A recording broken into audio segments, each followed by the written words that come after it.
এক্সপ্ৰেছত যাব ওলাইছোঁ। সেইখন এয়াৰ ইণ্ডিয়া এক্সপ্ৰেছতে মধুমাখিৰ আতংক, গোটেই মধুমাখিয়ে ভৰ্তি কৰি দিছে এৰোপ্লেনটো আৰু আমি বাছত আবদ্ধ হৈ আছোঁ।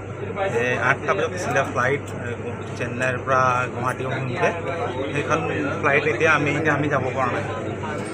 মধুমাখিয়ে আহি গোটেই এৰোপ্লেনটোত ভৰ্তি হৈ গৈছে। আমি এতিয়া আতংকত ভুগিছোঁ আচলতে, যে আমি আচলতে হৈছে কি, আচলতে এৰোপ্লেনবোৰত উঠিবলৈ ভয় লগা হৈছে আৰু সেই সময়তে এইটো অৱস্থা। এতিয়া মানুহবোৰো শংকিত হৈছে আচলতে। মোৰ ওচৰত আৰু দুজনমান মানুহ আছে। হয়, কি ক'ব? আমিও শংকিতত ভুগিছোঁ, কাৰণ যি শুনি আছোঁ এয়াৰ ইণ্ডিয়াৰ বিষয়ে। তথাপিতো টিকেট কটা হৈছে, যাবতো লাগিবই। এই আকস্মিক মধুমাখি দেখি পেলাই হতাশাত আমিও ভুগিছোঁ। কি হয় দেখা যাওক, কি ধৰণে তেনেকুৱা সমস্যা সমাধান কৰিব পাৰে, কাৰণ আমাৰ যোৱাটো বিশেষ জৰুৰী। এমাহৰ পাছত আমি যাব ওলাইছোঁ, টিকেট কাটি থৈছিলোঁ। ইয়াত ভালেমান মানুহ আছে, বিভিন্ন ভাষাৰ মানুহ আছে। প্ৰত্যেকে মানে সেইটোৱে ফোনত সেইটো বিষয় লৈয়ে কথা পাতি আছে যে আচলতে হৈছে কি।